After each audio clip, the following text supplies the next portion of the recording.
indicator of what's going to happen here today, because eUnited seems to have gone through a big growth in the last day.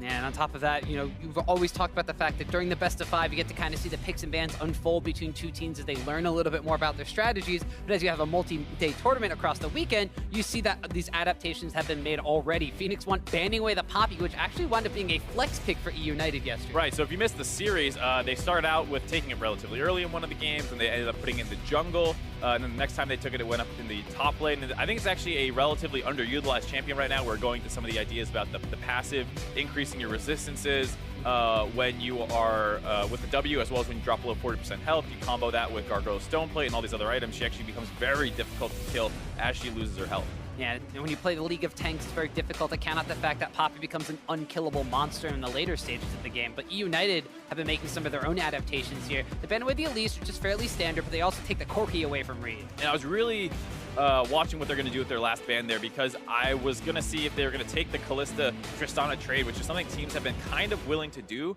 more recently, is when you ban out Kalista and Caitlyn, you're leaving out that Tristana pick, which seems to be super high priority for a couple of these teams. But Phoenix1 saying that's not necessarily the case, and actually go with the Thresh first pick. And that was the question that was kind of posed on the analyst test by Jad, is do you wind up taking the Tristana without any practice, or do you try to play to beat the Tristana? And in the series Phoenix1 played against Goldco and United, it was the fact that they were taking the Varus into the Tristana matchup basically every single time that they could. The one game they did play the Tristana, Arrow didn't necessarily look as good on it, so they will wind up giving that over, in addition to the Rek'Sai over now to eUnited. Rek'Sai, another champion that's been seeing a little bit more play over the course of this weekend. It's a champion that still has really strong early game with its, you know, kind of out there pathing, how you can get over walls, set up this jungle network to get across the map very quickly, and then you still turn into a nice frontliner in the late game. And I think what you're saying there about the Varus into Tristana pick likely to come true again. You see them hovering it. Yeah, does wind up getting locked in.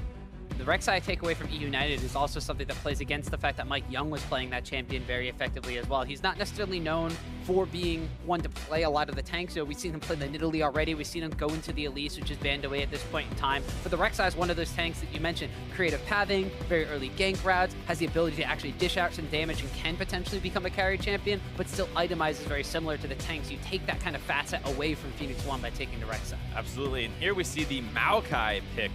So even though we were talking about Mike Young not really loving tanks and he wants to be this aggressive player, he still has played them in the past. Towards the tail end of the LCS season, he did play some games on Sejuani, played some games on Maokai. He didn't look as impactful on them, but he didn't look awful either. A lot of it came down to the fact that without his early game pressure, Phoenix1 kind of just fell apart. So we'll have to see if they're able to hold up stronger against eUnited's early game, which right now doesn't look too dominating. That's right. Well, but Maokai is also a bit of a flex pick, as we saw Zig utilizing that one in the series against Team Liquid yesterday, but they are going to wind up drafting Shen as the last pick overall from the side of eUnited. That's something that we saw Licorice taking into the matchup versus Cho'Gath yesterday. Was kind of usually the one who liked to favor the other side, where he'd take the Cho'Gath into the Shen, but this time around, after, you know, the Cho'Gath nerfs have come in on 715, a little bit more favoring the Shen side of things. But more importantly, this also plays into the fact that eUnited have kind of gone all in on those protect the Tristana compositions. The Shen stand United out of the top lane, gives them a portable shield and an extra global to move around the map with, but they've also been favoring this Tristana Lulu bottom lane, where Zeyzal goes for that extremely fast Ardent Sensor and takes his Summoner spell here. Yeah, we've seen it a couple times. He also chooses to go more defensive with his Lulu build. A lot of times with the Tristana, you're looking for that 2-item power spike, so it makes sense to delay the Ardent Sensor to get that Sightstone early to limit any playmaking that can come out, and then once you complete the Infinity Edge and Zeal item, whatever you're going first, usually Static Ship, you also combo that when you get your Ardent Sensor and you hit a very strong 2-item power spike seemingly out of nowhere. So we'll have to see exactly how that shakes out. As of right now, any support could come through here. And eUnited banning away the LeBlanc, I do like to see that. That was one of the picks that Ryu went off against Team Liquid with. It's historically one of his best champions, so a good ban away there. And we'll have to see what he goes to now, because Talia would be his third most common one, but that one also is already banned away. Pretty much targeting down all of Ryu's most played champions in his champion pool here. And even from the side of Phoenix1, they're banning away the Orianna from GBM. Historically, GBM has been known as a very good Orianna player, but that's still taking a hit to Ryu's champion pool. And I hope they do lock in this Cassiopeia. That's something that, and they do it, that was going to say what you expect Ryu to take next. He often blinds the Cassiopeia when he gets all these other things taken away. And now he's really been pushed down pretty far on his champion pool here. I mean, his next play after this would be Ari or something of that such, and it's just not at all his kind of playstyle. Or, well, I guess Ari is his playstyle, but it's not in the meta right now. Right. And it has a very tough time versus Cassiopeia, who is just able to straight DPS her down, and Ari has a hard time fighting back against that. You could see something like a Syndra, which is still open, but doesn't really work to that 1-3-1 setup that P1 likes to play a lot of. The only other champion that is in Ryu's wheelhouse, at least from this split so far in the NA LCS, is the Kassadin, which he could potentially pick up. But it looks like they might be hovering a Jace pickup here, and something that would be completely out of left field, but it will wind up going back to the Syndra pickup, so they won't necessarily have the same kind of split-pushing threat out of Ryu, but with the Gnar locked in, that means that Maokai's going into the jungle, so now Zig may be able to take over that split-pushing duty top. It's going to be one of those games where there's a lot of different power points across the map, especially if this ends up being locked in for Zeyzal, the Blitzcrank pick. Time's winding down, could still swap to one of the more defensive supports. That's been his focus more, but he will go with the Blitzcrank. All right. Yeah, so that's something a little bit more proactive from the side of eUnited. Yesterday against Goldcoin United, they were content to kind of sit back and wait and scale up themselves, whereas Goldcoin United were the team that were like to play the same kind of play style, waiting until the later stages of the game and using a lot of vision control. Phoenix1, way more aggressive with the ways they make plays in the earlier stages of the game, way more eager to contest some of these objectives and don't necessarily need the same vision control. And Blitzcrank's really good if you have vision control over an area and someone walks in. This is just such a different style of team comp that we're seeing out of Phoenix1 here. It's completely focused on 5v5. Ryu does not have much autonomy on the Syndra. Yes, you can go roam into a jungle and find picks and all that, but you're not going to go run around the side lane late game and take over a game the way that's usually how Ryu plays, as well as the fact that Mike Young is now on Maokai as well. So two of their kind of star players forced off into different situations. Arrow is still on the Varus pick, which is great for him, but one team seems to have targeted the other one very heavily there as Hermit made a concerted effort in the draft, take away Ryu's best champions. Yeah, definitely decent draft strategy coming up from eUnited, at least so it seems in Champion Select. We'll have to see how it actually winds up playing out in game. Even though you're taking away a lot of powerful picks from somebody on Phoenix1 who has been a playmaker, the fact that Ryu is now bumped down like his 5th tier champion, he still has been the one during these games for Phoenix1 has really come up big no matter what they're going to be putting him in the matchup wise. So we'll see if Phoenix1 and their early game aggression is going to be able to take it to the Rift against eUnited, who have 2 late game scaling carries in the Cassiopeia and the Tristana, as we start game number 1 of this final best of 5 series in our final promotion tournament ever. It'd be quite a nice feather to put in your cap to be able to say that you have won the final tournament of a series. And I gotta say, I really like what eUnited has put together here. GBM on that Cassiopeia again. Cassiopeia and Trist were 2 of those late game carries that they used very heavily in their series yesterday in the 3-0 over GCU. As well as the fact that they still have a good front line. Zeyzal on the Blitzcrank will be kind of the thing to watch for me, just because that's not the easiest lane into Thresh Varus. Yes, Varus is mobile, but he will often have the push on you early on. Creeps will be in the way. It's kind of hard to contest that level 1 push that can come in. So we'll have to see how that works out. But otherwise, I do like what eUnited have done. Yeah, we're also going to see Zeyzal for pretty much the first time, I think, this tournament on a support that doesn't wind up going for that Ancient Coin start. So he won't have that influx of gold. He won't necessarily be able to finish those item power spikes as quickly as possible. And the only reason I bring that up is because he and Deathly, combining as the Tristana and the support combination, have very oftentimes grouped up in the mid lanes, sat back and just kind of played wave clear duties against whoever the opposing AD carrier mid laner was going to be, and waited for the Tristana to hit that 2-item power spike, waited for the more utility kind of focused champions like the Lulu he has been playing recently to hit that Ardent Sensor or other item power spike, and then eUnited were like, all right, that's our go button. This is where we can go start contesting objectives, and when we know we can fight.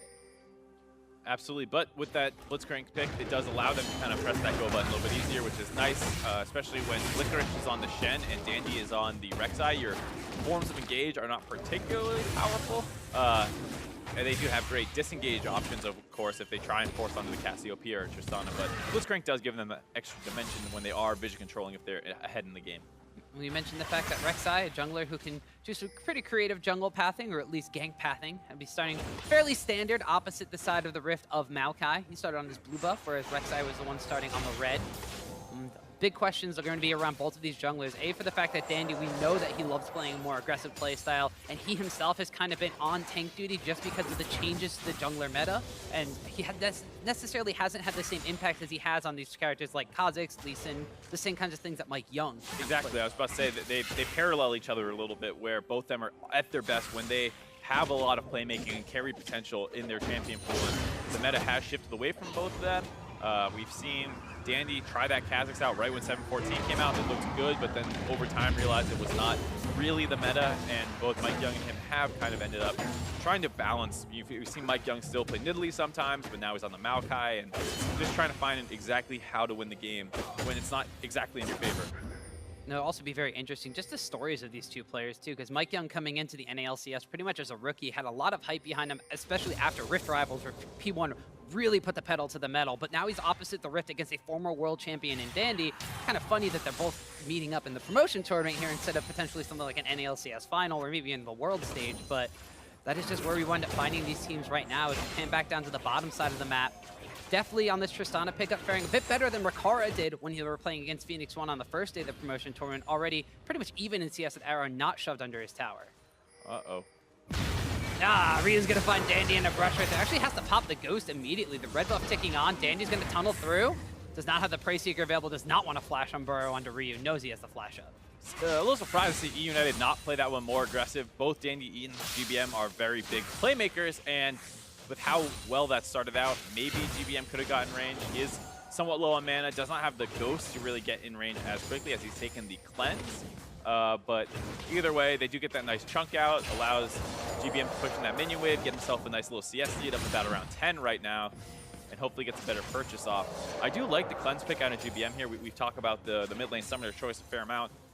Against Syndra and Maokai, that's a lot of stuns. You factor in the Varus arrow, or excuse me, the Varus ultimate and the Thresh hook, and suddenly there's a ton of skill shot CC that you want to be able to break out of should one land. Make sure you don't get comboed down. And we also saw a very interesting purchase when GBM went back. He originally bought the Tear of the Goddess to start stacking up the extra mana and just being able to transform into the late game Cassiopeia beast that we know it can be. But instead opts to go back towards that Megatron cloak. So going for a full-on magic resistance at this point, but GBM yesterday was playing some very interesting kind of games where he was building the Abyssal Mask first item to get a little bit of extra resistance. And I wouldn't be surprised to see him go for that again here. Like I said before, I'm not 100% certain if I like it as your first item, but he has done it a number of times. It does work out pretty well for him. And against this team comp again, Mike Young magic damage, Ryu magic damage, it will provide you some resistance should you get ganked.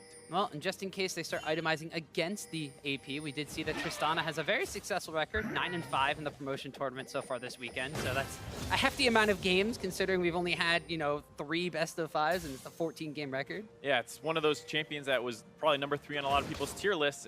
Number 1 and number 2 get banned out, and there's not a consensus 4th pick. So seems like she is the one to focus down when you can.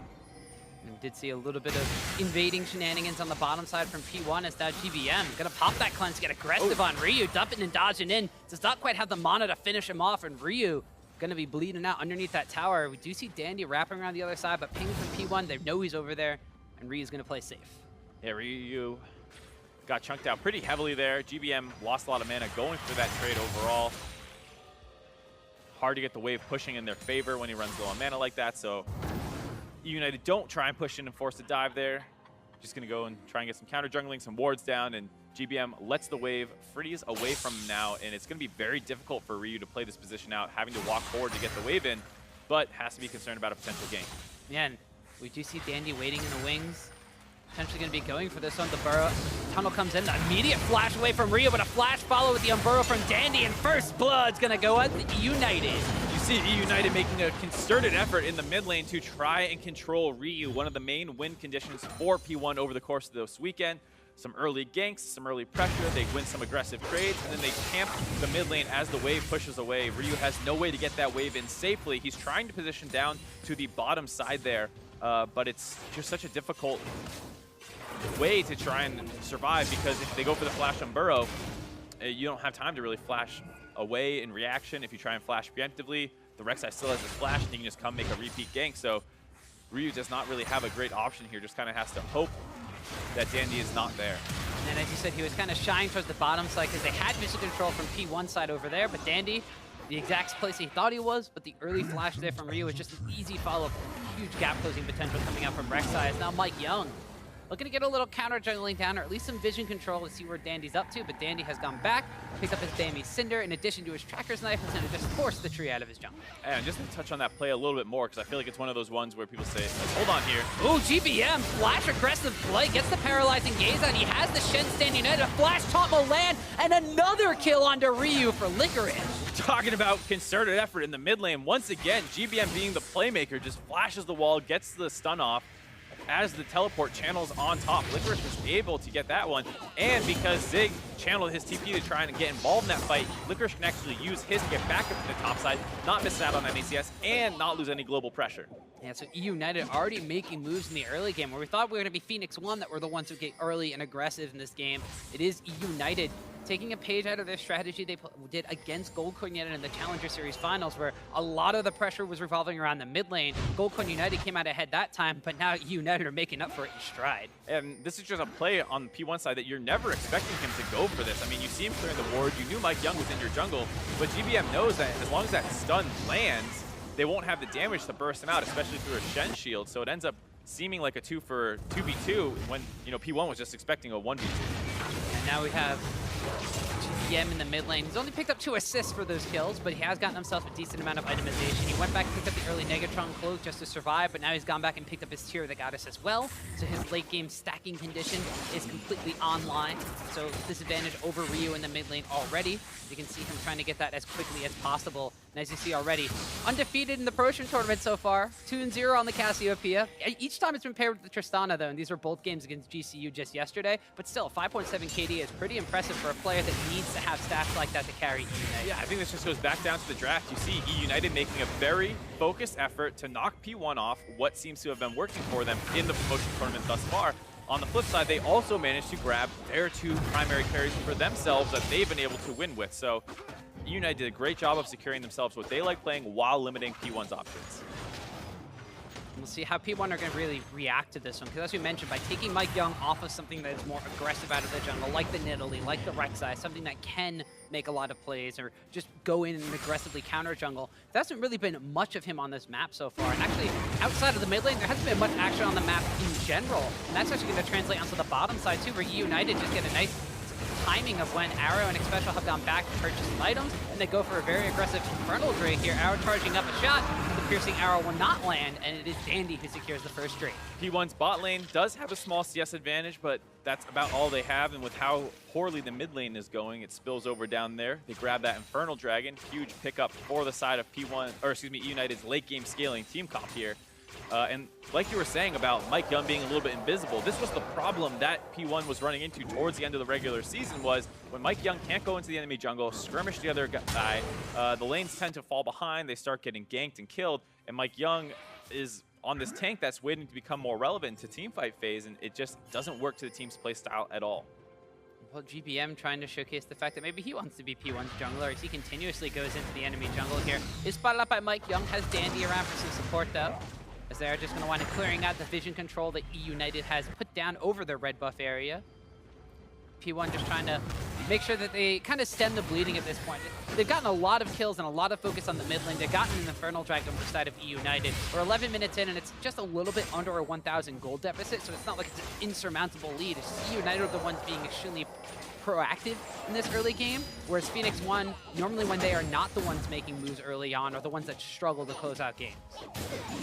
Absolutely. The one thing that is going for P1 potentially in the late game is this Gnar pick against Shen. Eventually, as the turrets start dropping, the lanes get longer. He starts getting a little bit of kill threat onto the Shen, gets that frozen mallet, can be able to chase him down, and you can kind of negate that global advantage that the Shen usually provides by having essentially 2 teleports in his kit when he takes the teleport summoner. So in that regard, there is still that little bit of hope, but with the fact that Arrow has not gotten substantially ahead, Ryu has been shut down heavily. The 5v5 team fight, especially when you consider the Infernal Dragon being on eUnited's side, is heavily in their favor, and P1 are going to have to try and work around that through that split push. P1 definitely have the split push potential from Zig, but also have a little bit more of the kind of team fight flank potential. You have the Gnar ultimate, you have the Nature's Grasp ultimate coming out from Mike Young's Maokai. So you have team fight utility, especially the fact you have the Chain of Corruption on Arrow too, so you have more utility coming out of your AD carry pick. But there is still, as you mentioned, with the Infernal Drake already stacked up on eUnited and the late game scaling power of their composition, just so much more damage. So it really becomes a question of if Mike Young and Zig are not necessarily as active early on and can't get those advantages that some of the tankier characters need in order to become unkillable in the late game, eUnited's carries will tear them apart. Absolutely, and I mean, they, like you were mentioning, they do have a lot of pickoff potential, so if at a time eUnited is ever unsafe in their movements through their own jungle or through the enemy team's jungle, you can easily see a hook into Varus ultimate, into a Syndra stun and ultimate, and you can quickly blow one target up. But if you're not blowing up a actual damage-dealing member, you're going to have to leave that area very quickly before the Cassiopeia and Triss get involved. So even if they do find a single pick-off onto, say, Dandy, that's not going to be that influential in a team fight if the other members are able to continue fighting.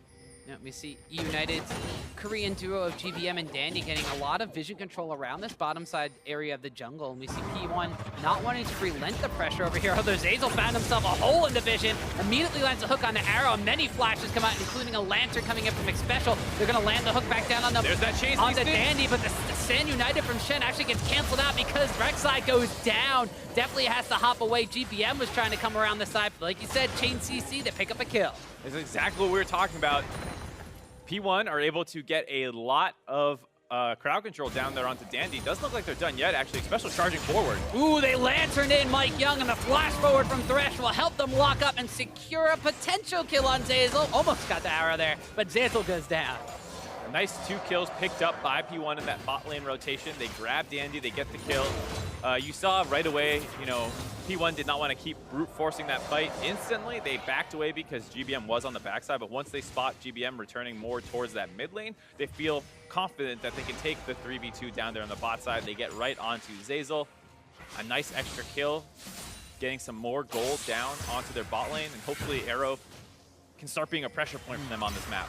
We saw eUnited making a huge effort to try to get vision control of this bottom side of the jungle from P1, but P1 were all grouped up and ready to defend against that one. So even though Arrow was one that wound up getting tagged with a hook to start that entire kind of tussle on the bottom side, he was the one that had way more support because, well, you're closer to your own base at that point. So Arrow was able to stay alive. Most importantly, they were able to turn those kills around and basically tie the gold up at this point in time.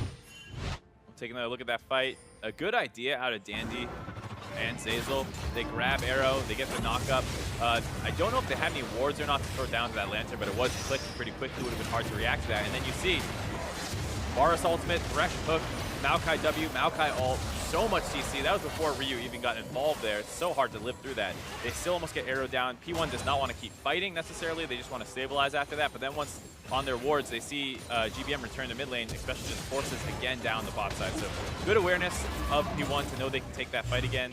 Zeyzal trying to make the most of it, but not actually able to get anything. Actually pulls Arrow towards him and be like, hey, kill me. Gives the kill over to Arrow. That means that the Varus for the side of Phoenix1 is now going to have some extra advantages already. He had the CS advantage before those fights went on. Now Tristan has had a little bit of time to catch up, and he's been able to complete his Berserker's Grease and Blade of the Rune King. So he has that percentage of health damage mixed in with his own percentage of health damage in his kit from getting those Blight stacks. But Tristana herself has finished a very early Infinity Edge. So both of these AD carries are definitely on relatively similar power spikes here. The big difference is really going to be between Zeyzal and Xpecial. Both of them have gone for these boots of mobility, so both of them are going to be looking to get out of that lane phase and kind of leave their carries on their own. One of them is very mobile on the Tristana, and the other one is the Varus, who I think get hooked out of place pretty easily. Yeah, I mean, as we see Dandy kind of getting turned away from that gank attempt onto Ryu. Zeyzal getting onto the map while definitely just kind of hangs out on the bot side. If you land a hook onto Syndra, pretty immobile champion, you can find some opportunities for some more kills around this mid lane potentially. You can also move up to the top side. There's just a lot of options now that we're 16 minutes in the game. It's just about what you're going to prioritize. Chain of Corruption to try to start things off for Arrow, but goes a little bit too low on that one as definitely and Zeyzal just walk up and dodge out from that CC chain. We see Xpecial now utilizing those boots of mobility to move through the river very quickly to support Mike Young, who is now trying to get up close and personal with Dandy's side of the jungle. There is a Cloud Drake that has spawned on the Rift, but it looks like the blue buff area and maybe the wraparound on mid lane tower is potentially what P1 has their sights set. what they're thinking about. They did have a ward for eUnited to spot that movement coming in. GBM not going to fall victim to any roam. And P1 do have most vision control in the river, but eUnited are going to contest. eUnited don't really want P1 to either get the tower or the Drake at this point in time, trying to find a way to collapse in. Zazel actually is wrapped around the opposite side. They've been able to pull in Ryu, but the threshold immediately after lets Ryu flash away. The Unleashed Power is able to pick up a kill onto Zazel. Teleport comes in from Zig. There's no response from Licorice because his Stand United did not wind up completing. His target went down. Dandy's going to tunnel out, but he's going to get stunned up by the Scatter of the Weak. One more orb and a boulder toss will not land. Dandy's able to get out. Now they're locked on the GVM. Has to burn the cleanse and the flash just to get away. And somehow, some way, United only lose one. They lose one, but they do lose control in this bot side of the map. Licorice, once again, teleport not completing. That's a pretty huge factor when you realize eUnited really only have about one tank right now, and if he's going to get chunked out of a fight and your other one doesn't make his way in, it's super easy for P1's comp to continue running forward. A really nice hook out onto Ryu, but they haven't forced his summoners in quite a while, so he's able to get the flash out. They fall victim to that kind of chain CC again. And even though they are kind of fighting at this point in the game, it's a little too soon because Deathly is only on a single item. So his DPS in this fight you're going to see is not particularly impressive. Great hook to thread the needle onto Ryu there, but then they're unable to actually disengage. Zazel gets bursted out. Shen doesn't make it in. Definitely auto-attacking a Maokai, but you see it's not really doing much at all. He leaves the fight. Dandy's kiting out is almost going to go down here as the stun just clips him. The slow from the Nard clips him, but a really nice ultimate by GBM to save his teammate there.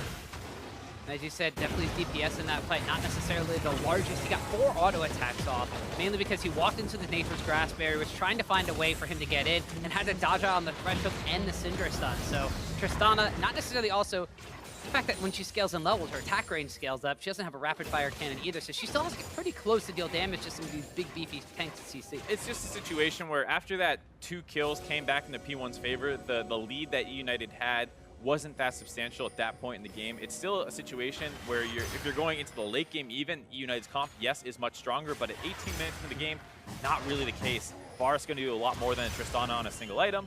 You see Ryu, no summoners now. Ooh, the flash and the immediate knock up there from Zazel. Paralyzing Gaze went out too, but no stun on the Ryu, but the Void Rush will phone true as it is Dandy picking up a kill onto Ryu.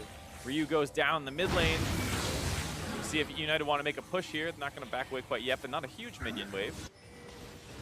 As Deathly just tries to work his way on the bot side, especially wrapping around. P1 are going to be able to answer back with their own bottom turret. Yeah, so P1, they're going to get the second tower of the game because right before that play broke out in the mid lane, United were able to knock down the first tower of the game for themselves. So the gold count going to be only a couple hundred gold in favor of United, and they can't really respond by pushing on this mid lane tower because it's still a little bit too healthy. So instead, they're going to set eyes over towards the Rift Herald area of the map. It's actually despawned. Baron's going to be coming up in just a couple of seconds, so sadly, United cannot get that objective. We did have Zig coming down to put a ward down just to see what United was going to be doing. Overall, though, not a bad proposition for United there. They're just trying to speed the pace of the game up, get a bigger influx of gold, hit those item power spikes on their critical backline members, and then they can start fighting these large 5v5s with that Infernal Dragon and the higher late game potential. So when eUnited takes a fight, they're the ones that want to kind of fight, get whatever they can off it, and then kind of fall back and farm an ever-increasing gold advantage that they wind up having now. This is the first time they've had a gold advantage, or on average, they don't have a gold advantage at 20 minutes. It's the first time they have an actual advantage here in this game right now. But P1 are looking to kind of cut that lead a little bit short, as we saw Zazel potentially trying to get a hook onto Zig. Took a little bit of damage and has to back away, but the rest of P1 now have rotated up to this top side of the map. The tower has been whittled down by Gnar, so now they're thinking they can maybe get this one a little bit easier. Zazel's hook does not land on X Special. Not going to land. Both AD carries making their way up to the top side. It's a Cloud Drake down in the bot river, so not super high priority objective for either team. Both turrets have dropped. United are the first to make the move up to the top side, get a nice chunk out on the Zig, but can't actually get the kill. As P1's bot lane returns up there as well to make sure no turret goes down. They don't want to trade a turret for Cloud Dragon versus scaling team. As you said before, United's kind of strategy at this point is that they find themselves in a situation where they can fight and they can win. They're going to take it and then they kind of sit back and wait to increase this goal lead and accelerate their later stages of the game, where P1 feel a little bit more hard-pressed to try to get something off of the back of these fights, which is why we see them moving to match objectives, moving around and trying to clear out vision in the area so they can potentially use Mike Young and Nick Special to pick off a member of eUnited and stall out their later game scaling. Absolutely, and as long as the person they're picking off, they continue to burst through the Shen shield, that means that not only are you getting a kill, but you're also stopping a potential team fight from coming in at the end, because, like we said, if Licorice doesn't make it in, that's one of the most important take members for eUnited. And even though we keep hyping up eUnited's backline damage, at the end of the day, P1's front line is probably stronger, all things considered. A Maokai and a Gnar, very, very potent. Special and Arrow are going to wind up finding Dandy. The Stand United is going to come through. Unleash Power does not wind up killing him, so the Stand United will complete. GBN gets locked up on the Nature's Grasp on the other side. He has the cleanse available for when Mike Young twisted advances forward, but Arrow gets the first kill, but a jump in there from Definitely's going to pick up the first kill. Tries to get another one onto Ryu, but now he's in the middle of the enemy team. Zig picks up another kill. eUnited get way too aggressive in that team fight there. Definitely does a good job finding some backline members after GBM had put himself in a dangerous position.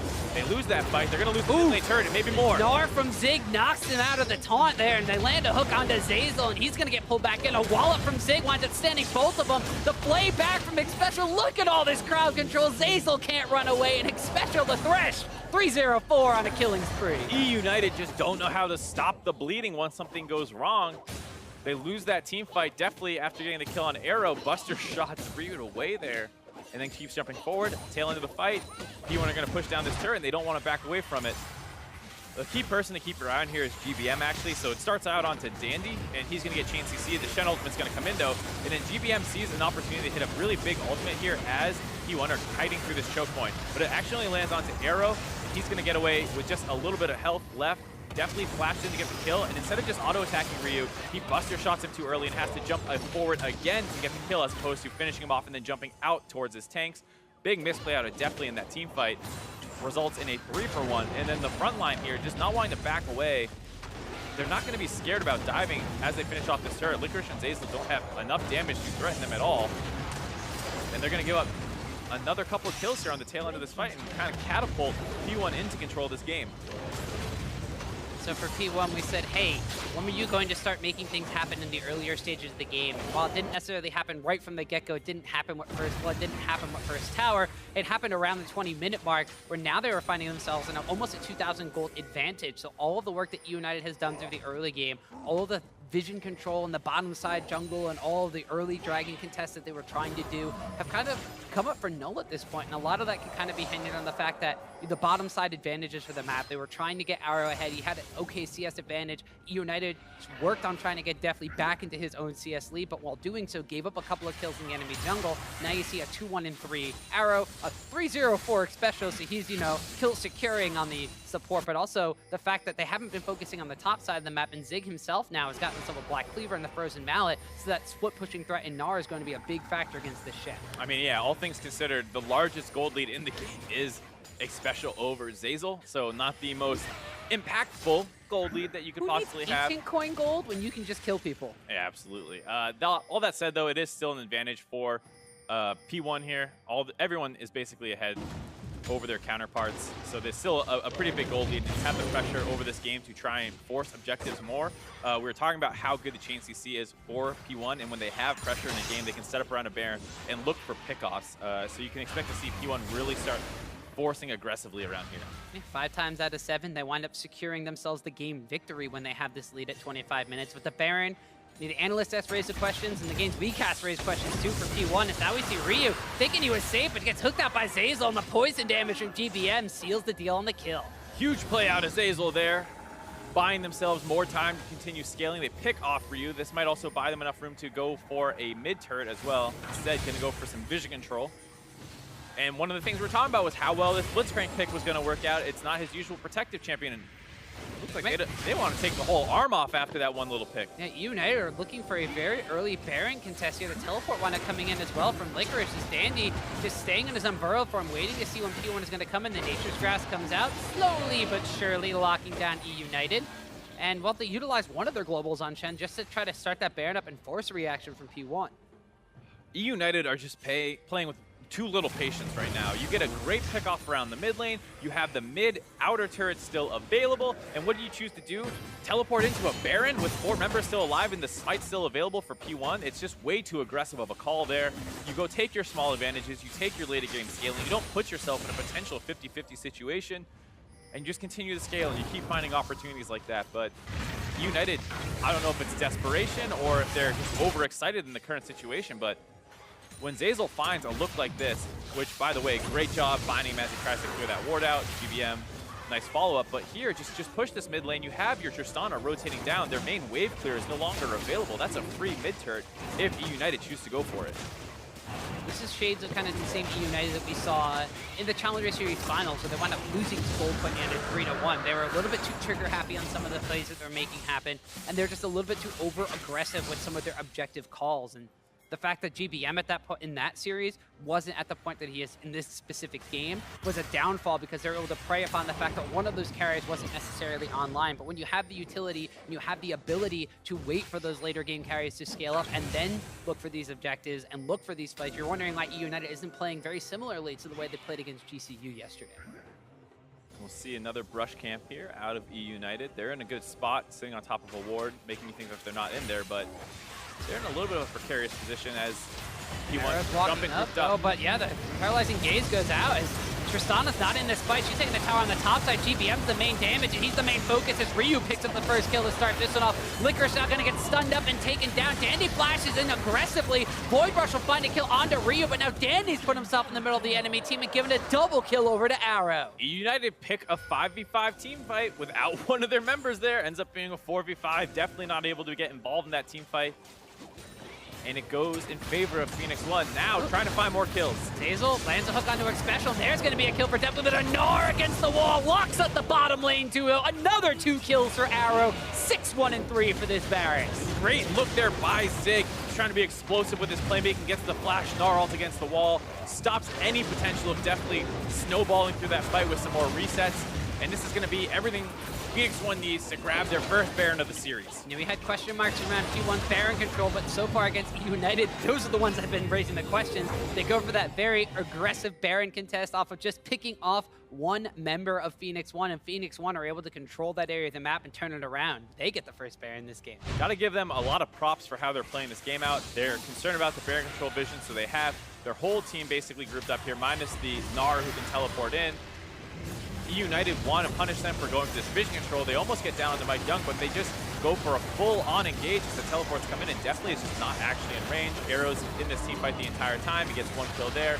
Going to help finish off Dandy as well. It's going to be a 1 for 3, excuse me. And then after the tail end of that fight, yeah, they pick a special again, which is great, but Zig, really nice chain CC onto definitely to stop him from potentially resetting, like we said, and after that, they can grab the Baron. Now they can keep the pressure up, get even more global gold in their favor. So this Baron buffed up Phoenix1 has a lot of gold to take on the map, and they're going to start with that top lane outer tower, the last one on the map for eUnited. So they're going to be grouping up as multiple members on the top side, with Zig split pushing on his Gnar form in the mid lane. eUnited now, they have some item power spikes on Deathly. He's gotten the full Energizer build online, but now he's defending against Baron buffed up minions, so magic damage won't be nearly as effective. Still has the critical strikes to help wave clear a little bit, and GBM's Cassiopeia will help out with that too. But GBM is actually in the mid lane, defending against the push that Gnar is being thrown on. Instead, they have Shen kind of just playing frontline duty on the top side of the map. Yeah, trying to do his best to walk forward and allow his team to clear waves. eUnited here are just doing their best to make sure they don't lose an inhibitor after this push. P1 do have great chain CC, like we said multiple times. So if they decide to pull the trigger on the dive, one member of eUnited can get killed extremely quickly. So it's a bit of a balancing act between trying your best to wave clear and not concede objectives too easily, while making sure you don't give yourself up to potentially get engaged on.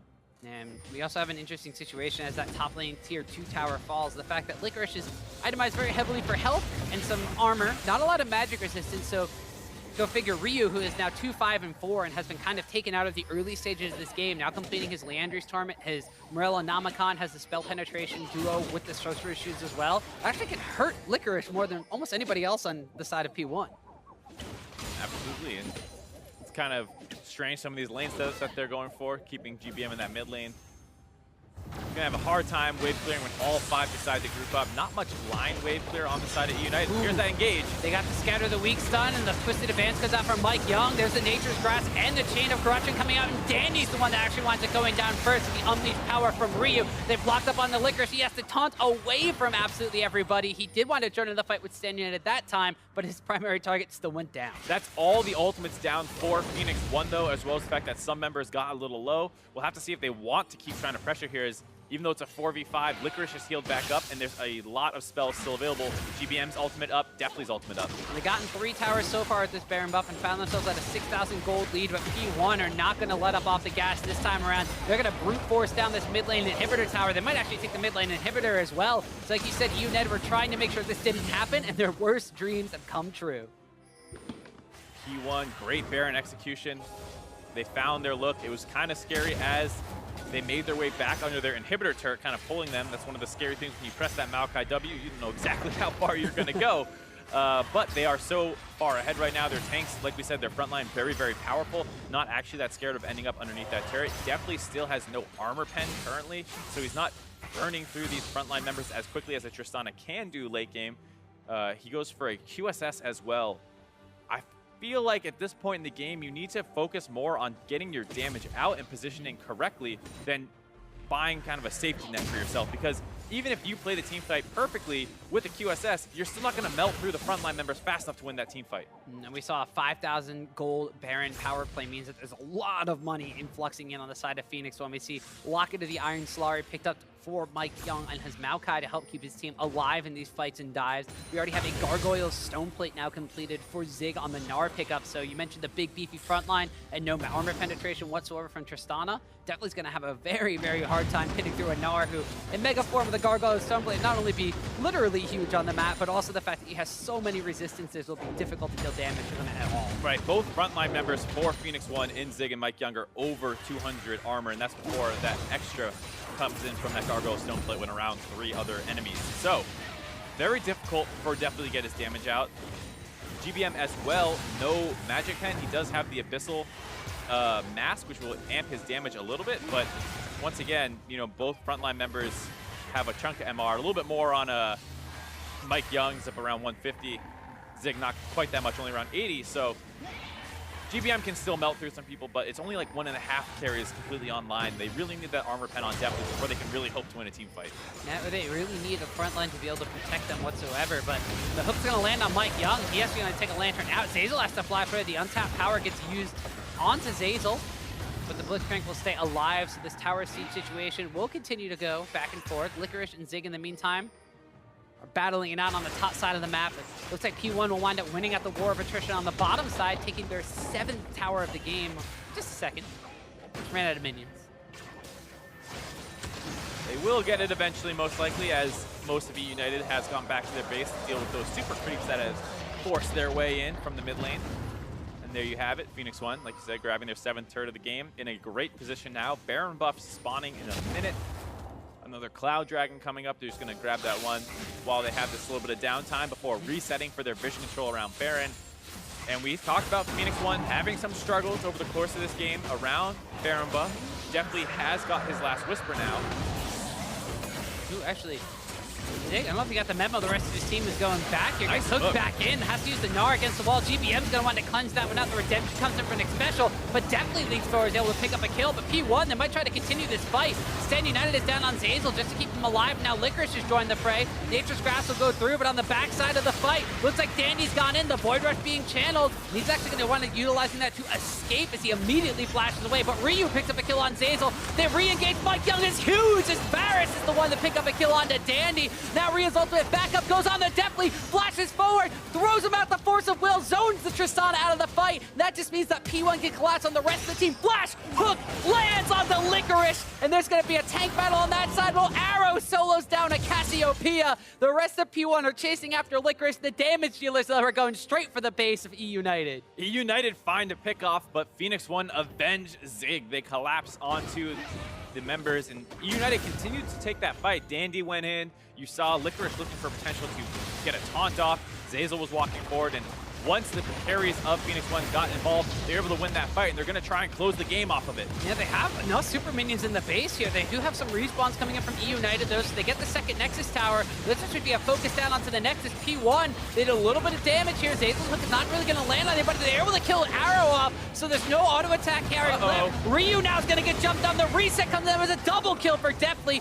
Zig winds up gnawing him back out of the jump, but the Lantern's going to keep him safe for now. But P1 may have overstayed there, and now eUnited are chasing them out of the base. 40 seconds on death timers, as well as the fact that the smite is available for eUnited. They could potentially look for the Baron buff here to try and continue to stall this game out. You have to be a little bit concerned about Zig going for maybe a backdoor on the exposed Nexus, but no teleport available means that this should be relatively free for them to go for. Mike Young still has smite, but he's quite a distance away, so this should be a free Baron for eUnited. And we have GBM clearing out the waves of super minions in the base as the inhibitor in the mid lane actually respawns as well, so they have no Nexus towers left, but eUnited are going to find themselves the victors of this Baron, and they're trying to hang in this game number one, 6,000 or 5,000 gold down, but more importantly, winning a fight just on the door of defeat. And for some reason, Arrow walks forward here and just kind of takes the 1v1 versus Deftly. That hook even missed, so it could have gone worse. For some reason, went for that. A nice taunt by Licorice through the Lantern makes Ryu walk forward, even though he's just gotten the distance out. Gets the second kill for Deftly, and then the second Lantern does save Zig, but at that point you already lost both your carries. You can't keep pushing, and you can't really stop them from going for that Baron buff. Now you have eUnited with a Baron buff, and more importantly, the fact that their inhibitor has respawn means they don't need to use this one as a solely defensive Baron power play. They can utilize this to get aggressive. Deftly has been able to itemize up to his Mortal Reminder, so he's cutting through healing. More importantly, has the armor penetration he was severely lacking in the previous couple of fights. Absolutely. This is one of those games that seesawed back and forth. eUnited seemingly won the early game, and with their late game comp, you think that means they should win this entire game. They start getting over-aggressive, making mistakes. P1 wins the mid-game, comes snowballing, flying back in this game, and right when it feels like they've got a complete death grip on it, they make their first critical mistake. eUnited find a bunch of kills. Now they have the Baron buff, and it's officially into the late game now, which once again should favor eUnited. And there's a fully stacked up Seraph's Embrace. There is a Void Staff as well onto the Cassiopeia coming in from GBM.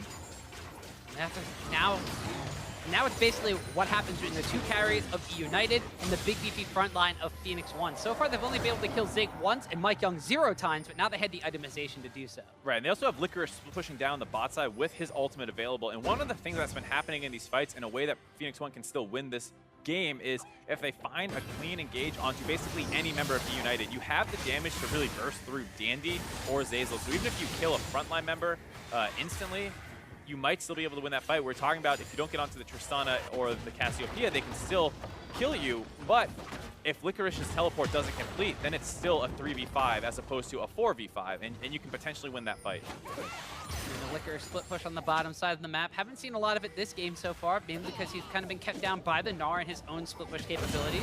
It is something that eUnited has played around quite effectively throughout the Challenger Series, but also just in their series against Goldcoin United yesterday. eUnited are going to be rotating down towards their split pusher, so instead it looks like a full 5v5 tower siege with a minute left on this Baron buff and barely any HP left on this tower. If definitely gets one more auto attack off, looks like it might wind up going down, but P1 are staunch defenders of their last outer tower on the bottom side of the map. Still have 2 left, but there's a wave of minions on the top side that is crashing in for eUnited. The mid lane one, they're rather healthy. It's also dangerous to sit underneath the turret with a Blitzcrank on the other team, kind of pinning yourself up against the wall. eUnited get that Baron, or the bottom turret with the last bit of their Baron buff, most likely. Not going to be able to grab too many more objectives with that. And we're going to get into a situation now with the Elder Dragon coming up in 40 seconds. Both teams are probably going to try and force down around that one a little bit. Phoenix1 don't have the best Elder Dragon or Elemental Dragons for team fighting, but they will still benefit from that burn. 3 stacks of an Elder Dragon burn might be what P1 needs to seal the deal in a game-ending team fight, whereas eUnited definitely don't want to give that up, but also they'll have the extra stack of the Infernal Dragon on top of the fact that they had the Elder Dragon burn, so their burn won't be as effective, but their damage will be amplified because of the Elemental Drake that they took that P1 did not. As you mentioned already, Mark, Elder Dragon spawning in 10 seconds, the rest of the team's kind of grouping up towards the bottom side. We saw Chaining Crushing being used, but definitely quick on the QSS to keep themselves out of harm's way. They do get the QSS out, so they go for the flash engage. A flash engage from Mike Young definitely gets taken out immediately. Ryu Cinder coming up big, and what could potentially actually be the last team fight here for Phoenix1. Zeyzal, however, is able to pick up a kill on the Varus, so now it's a duel of the 2 AP carries. Stand United's keeping GBM alive, and he's still kiting back. He's taking down the Syndra. Now it's the league of tanks. Gnar against the wall, but he goes back into mini. GBM's alive. GBM somehow still alive. Finally goes down to Mike Young, but now it's just a fast battle for the ages. Mike Young using the stat magic to stay alive.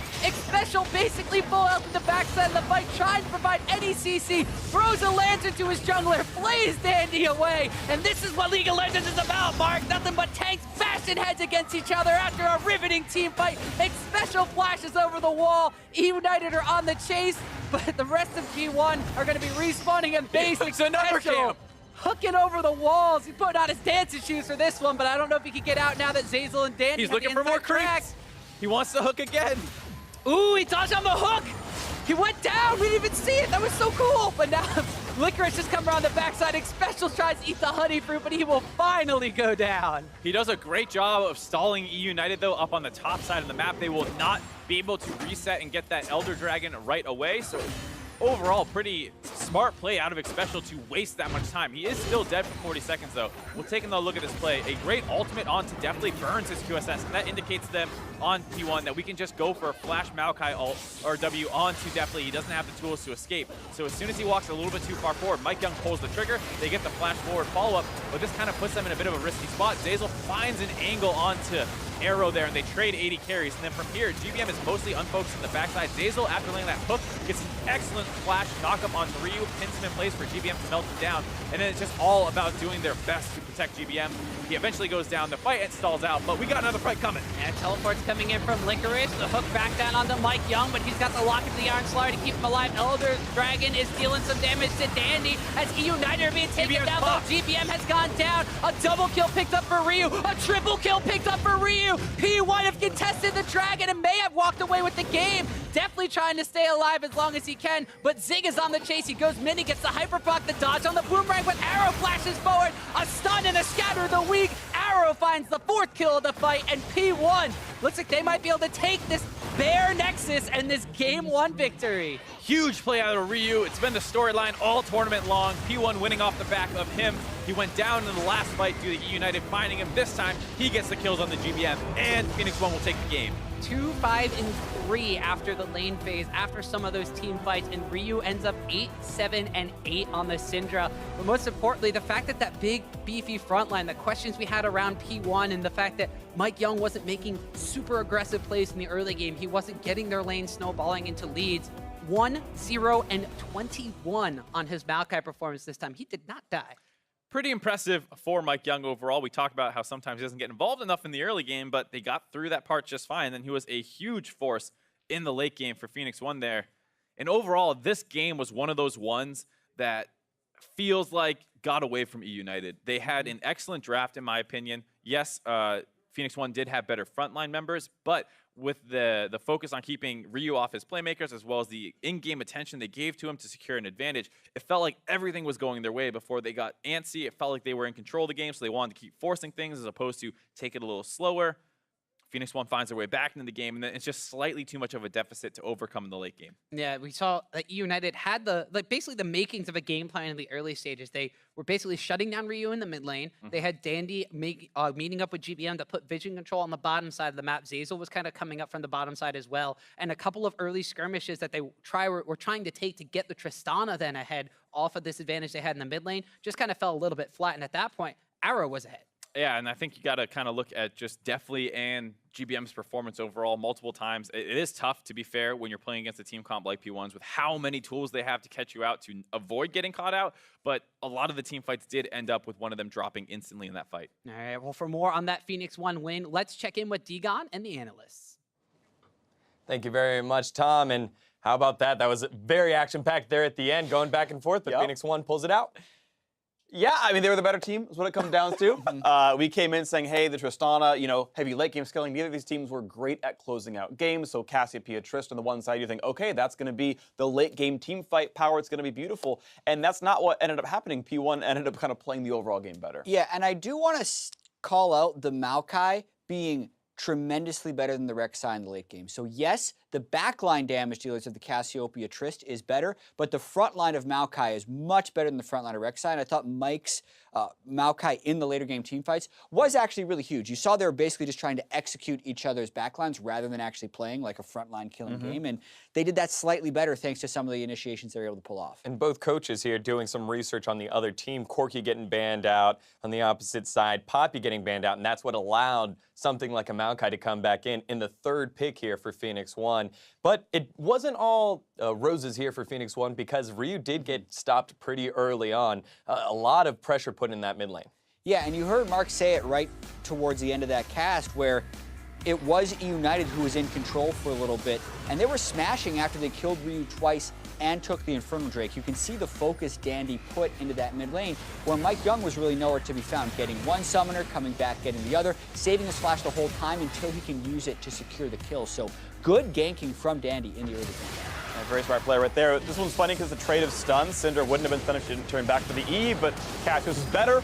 Shen shows up as well, which makes that one pretty easy in the 2-on-2, even though there wasn't Dandy directly involved in that fight. And you know, that was very good pressure. You'd think in a normal game, you get that kind of a lead, you get the lane dominance against a Syndra, get the Cassiopeia started, you think that's going to work really well for them. But as we saw, P1 again, shot called better and got leads anyway. Yep, and the game continued to play out chapter after chapter. Chapter 1, hold down Ryu, get an early lead. Chapter 2, kind of throw it away with a couple picks because P1 was doing some good stuff. But then there in the mid game, we had a fight that turned up leading to Baron for Phoenix1, and we thought, okay, here it is. We finally slowed down the scaling of eUnited.